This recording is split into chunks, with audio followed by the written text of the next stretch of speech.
Welcome to Attunement with Courtney O'Keefe. I am your host, Courtney, and today we are going to be talking about the heart chakra.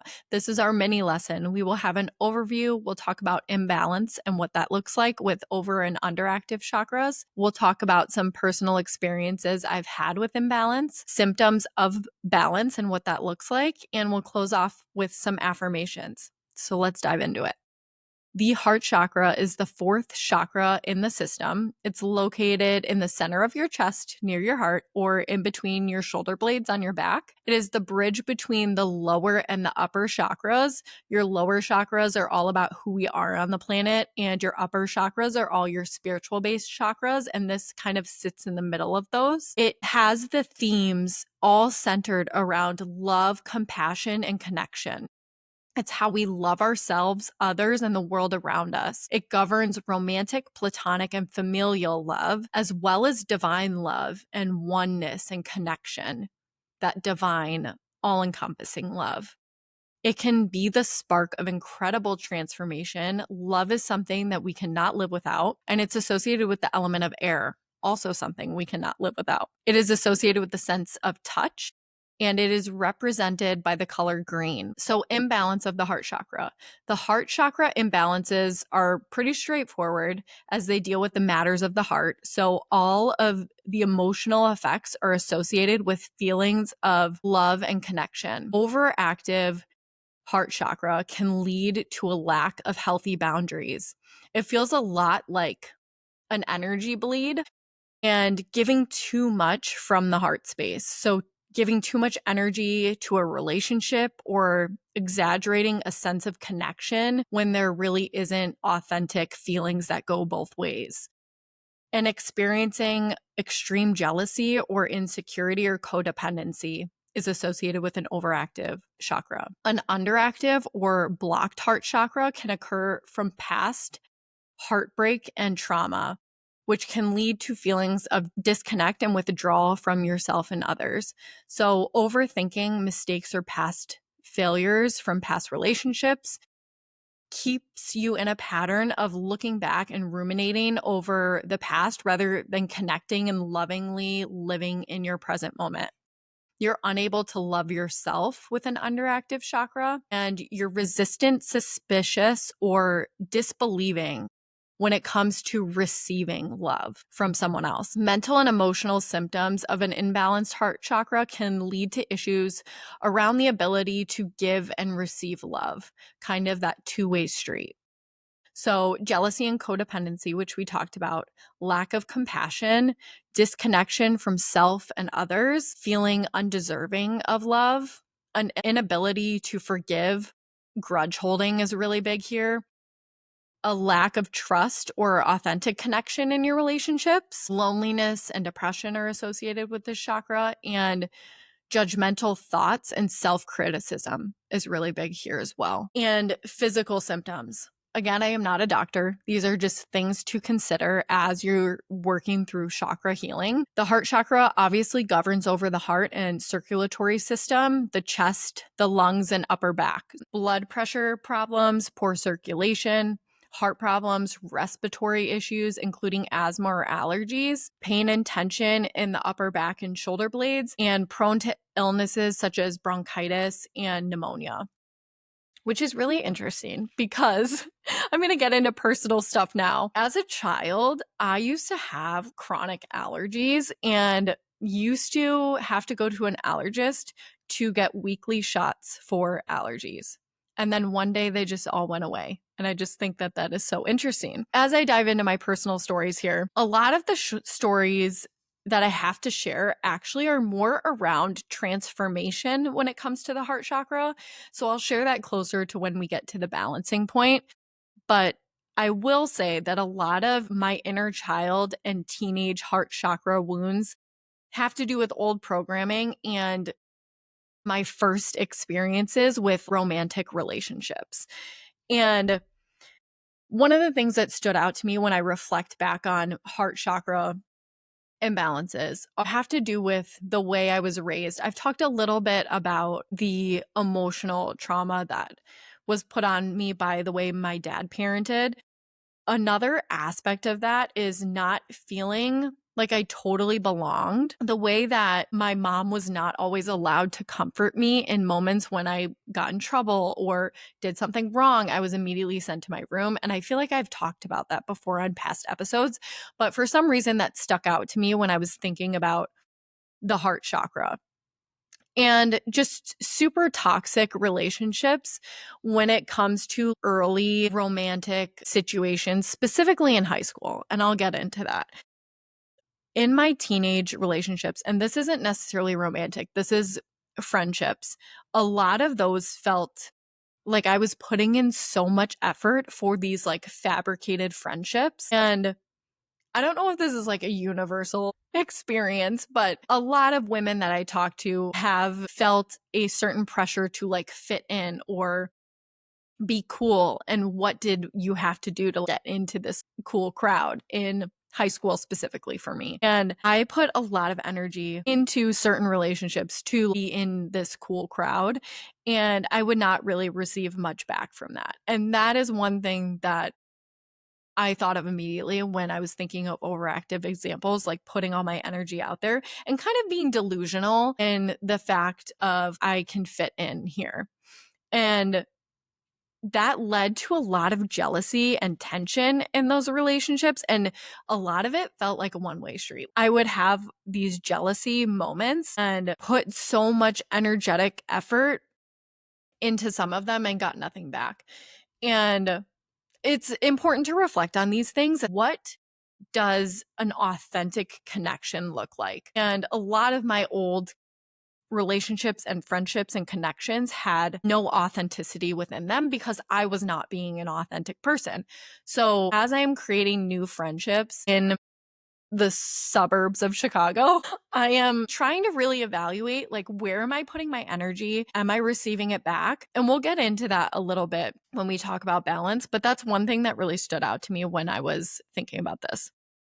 Underactive examples. I would say one thing that really messed me up is I had a really toxic first relationship with a boy, and there were old patterns that used to haunt me, and I would revisit them and be really upset with myself that I did not realize how toxic that situation was. And I've talked about this with like my parents and sisters before, like, how did no one tell me that that was so bad for me? And they would be like, actually, we did many times. You were just so delusional, I guess I would say, but dead set on being in a relationship with that person that you couldn't see the truth. And that is one thing that left me feeling so unworthy when I was a teenager. And I often realized that I have not gone and revisited that version of myself and really helped to heal that version of myself. And I've noticed as I've been looking into the heart chakra space that she's like crying for help. This teenage version of Courtney who felt so unlovable and unworthy, she experienced a lot of pain and holds a lot of anger, that version of me. And doing the inner work has been really important to revisit these old versions of myself and give them love and grace and realize that what they went through had really negative effect on that version of me. And I really trapped all of those emotions inside my body. And as I do somatic work, I help release it. So let's get into some rituals and activities to help center our heart space. Curbing your self criticism is number one. Negative self talk, speaking to yourself kindly, is so important. And I'm going to recommend this to you because I did this a couple months ago and it has been so wonderful. And I talked about it, I can't remember what episode it was, but putting a photo of little you or teenage version of you, whichever version of you that needs healing, on your mirror and talking about that version of you kindly, because anything you say to yourself now, you're talking about that version of you. So finding an old photo and speaking kindly to that version of you. A gratitude practice. This is huge. If you do not have a journaling practice, I've found just a separate gratitude practice on its own can be super powerful and helpful. Taking 5 minutes every night before you go to bed and listing 3 things that you were grateful for in that day. It helps you go to bed with a more positive outlook on what you experienced in that day and it helps you wake up in a higher vibration. Try it and see how it feels, and try it for a week, like 7 days, and see what kind of difference it makes for you, because it really helps you see things in a more beautiful lens.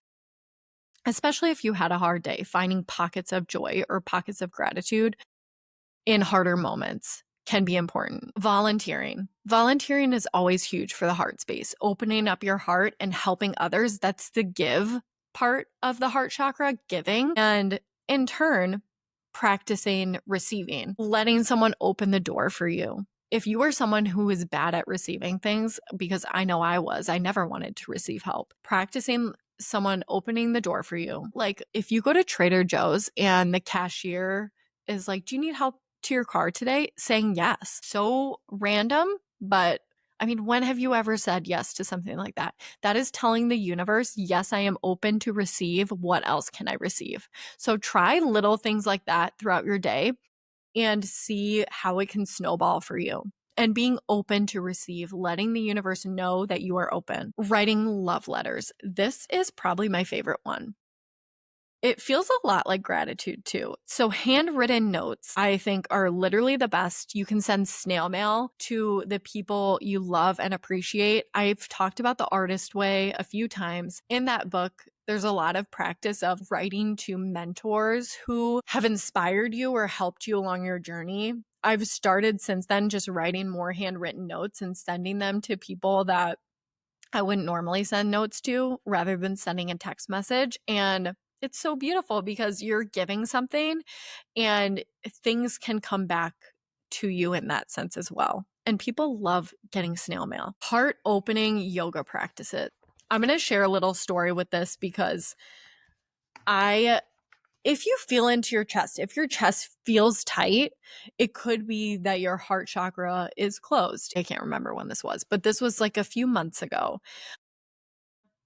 Could feel like my chest was tight. And I even told myself like days before, oh gosh, my heart chakra feels closed because my chest feels so tight, my back is tight. And then I had gone to a yoga class and the instructor, like out of nowhere, says, okay, today, this morning, we're going to do stretches to help open your heart. We're going to do a lot of heart openers. And it just felt like a little synchronicity.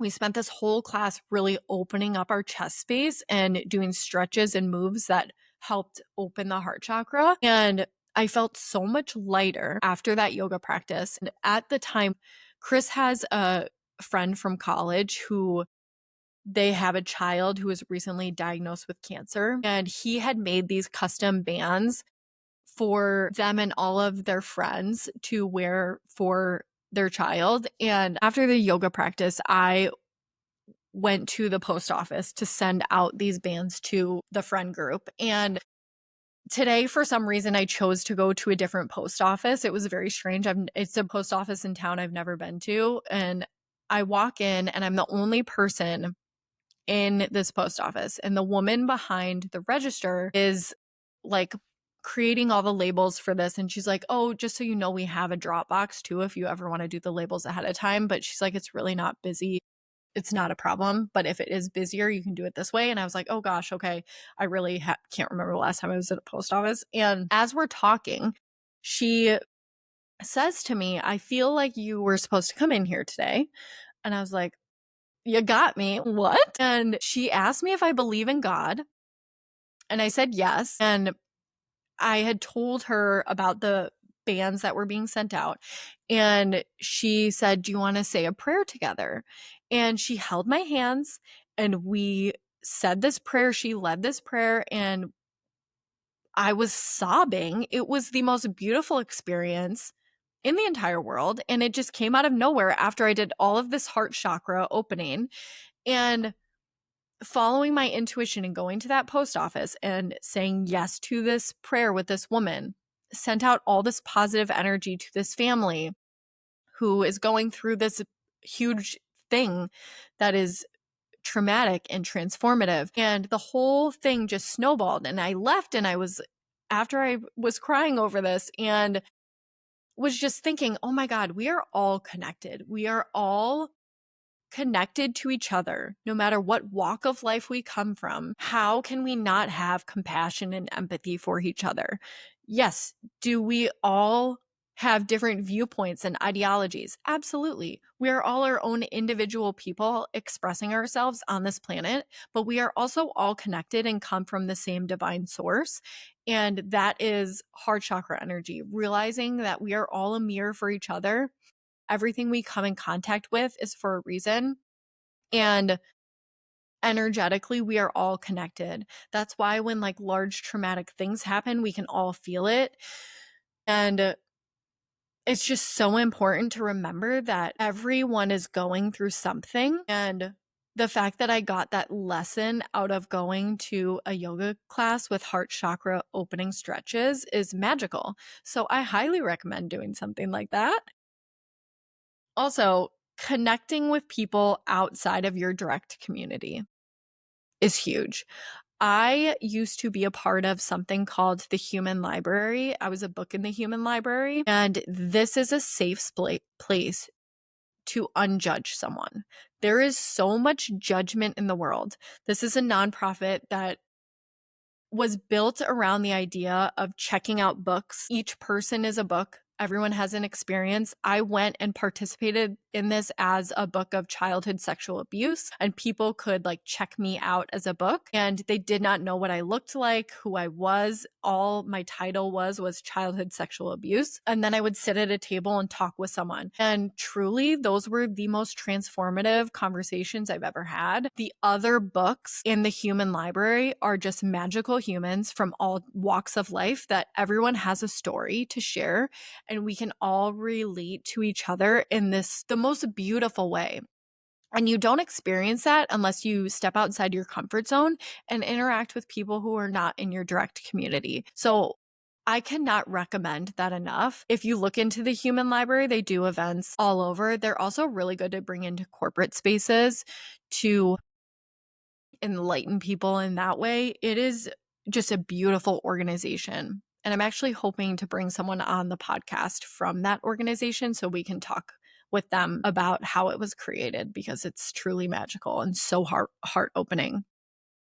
Now that we talked a little bit about that, I do want to share a little bit about my awakening story too. I know I've talked a little bit about my spiritual awakening happened around like 2019, 2020 with my sexual trauma, but a lot of that, all of that started from my heart chakra. I actually have a huge heart chakra tattoo in the middle of my chest, and it was just one of the most transformative experiences I've ever had. And it all started with reading the book Signs by Laura Lynn Jackson.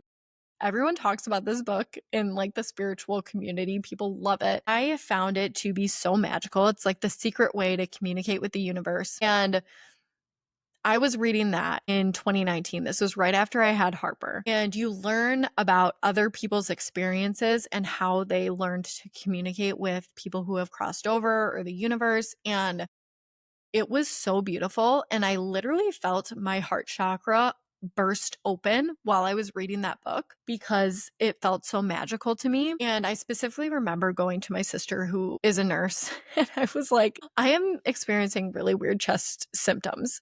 And this is how I discovered the chakra system in general. Is sharing this with her. And I was like, is there something wrong with me? Like, am I having a heart attack? Like, it just felt like the center of my chest was throbbing. Now I know that that was my heart chakra opening, and I had like a kundalini awakening through the chakras, and it started with my heart. And after she was like, Courtney, I don't know what to say to you. I've never heard of this before. I started like Googling stuff, and somehow like the chakras just popped up out of nowhere, because I feel like I've tried to Google this again and it hasn't come up. So it was kind of meant to be how it all happened. And then I dove into the chakras and what the chakras are. And it all started with my heart space. And it was truly so magical. I don't know if I explained that the proper way, but it just felt like a giant burst from the center of my chest, energetically rippling out. And it truly was wild. Like I could feel like a thump in the middle of my chest. And after I read that book and dove into the chakras, Chris and I went on this like whole journey of COVID, finding a new house. At one point, we were living with my parents for 6 months. And during the time of living with my parents, I had like a second wave of this spiritual awakening where my sexual trauma came up and I was healing through all of that, but only Chris knew about that at that time. And I had this feeling come over me twice where I was like astral projecting. And this may sound crazy to some of you. I don't know if anyone else has ever experienced this in like their spiritual awakening journey, but I literally like was removed from earth for a moment and felt what universal love feels like. Truly the craziest experience I have ever had in my life, and so overwhelming. It was like, it almost felt very similar to the stories you hear of like near death experiences where people almost die and they experience what heaven feels like and they come back to earth and they're like, oh my God, this is what this felt like. Truly, I experienced that twice. The first time I had taken a marijuana gummy and I was like, maybe it was just the gummy. And I remember telling the universe, like, if that was real, I want it to happen again because I don't know if that was like marijuana induced. And it did happen again. And it was almost like I was astral projecting in space. And I literally felt what like God or source energy feels like. And it truly is in all of us. And it was the most beautiful thing. It's really hard to describe because it just felt like all encompassing love. And I remember coming out of that experience being like, nothing matters, but in a sense of like not depressive, nothing matters. Like, we are here to learn and experience. That's where my idea of like Earth School came. If you follow me on Instagram, I talk about a lot about how I feel like Earth is just a school. We're here to learn and evolve as a soul. And that's our only job. And navigating reality is really difficult, but in the end, we're here to have fun. And that's a very simplified version of that. But I do feel like we are all connected. And that's how we can like tap into each other's energy. And we all have these abilities to be super spiritual. And we'll get into this in other chakras, but that's why the heart chakra is so interesting because it gaps your physical and your spiritual. So it has these like mystical elements of it that have deep transformation spiritually, but it also has like our body and our physical reality in it as well, and our relationships and our self-talk. So the heart chakra is just so beautiful. It's very straightforward. It's one of my favorite chakras, but there isn't too much to it, like not a lot of meat to it. A lot of my story when it comes to imbalance, there isn't a lot to it because it is so straightforward. It's about love. And we are all connected through love. And it's so important to remember that as we carry ourselves every single day, coming to terms with everything through a lens of love. It's a constant practice.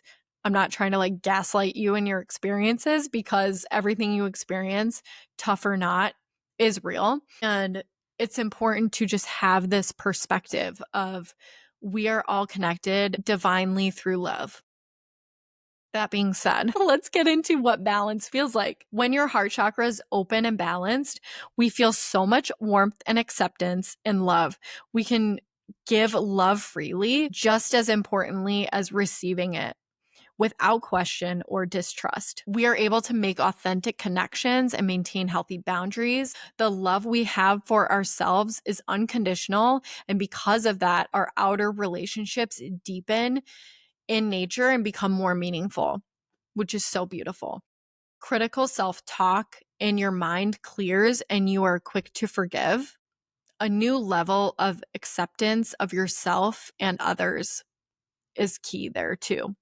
The state of flow feels like interconnectedness with all beings. It teaches us to live in a place of empathy and compassion. We act from a place of love, which ripples into every facet of our being. We are surrounded and nourished by this life force of love, just like we are always surrounded by the element of air. We are always surrounded by love.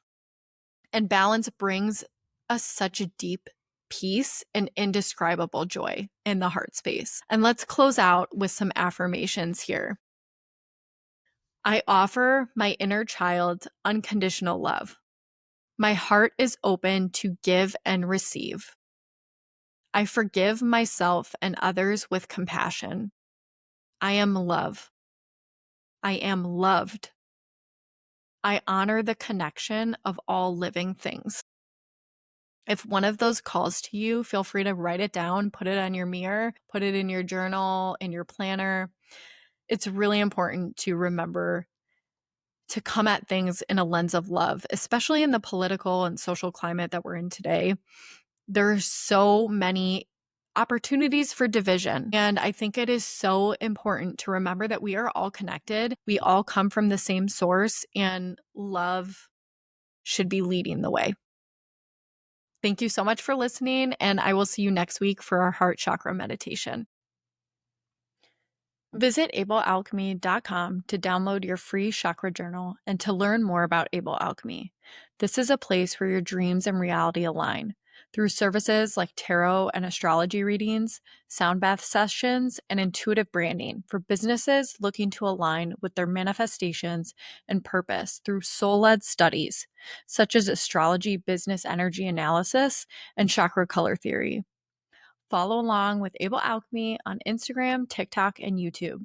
Please rate, review, and subscribe if you enjoyed the show. Thank you so much for listening, and see you next time.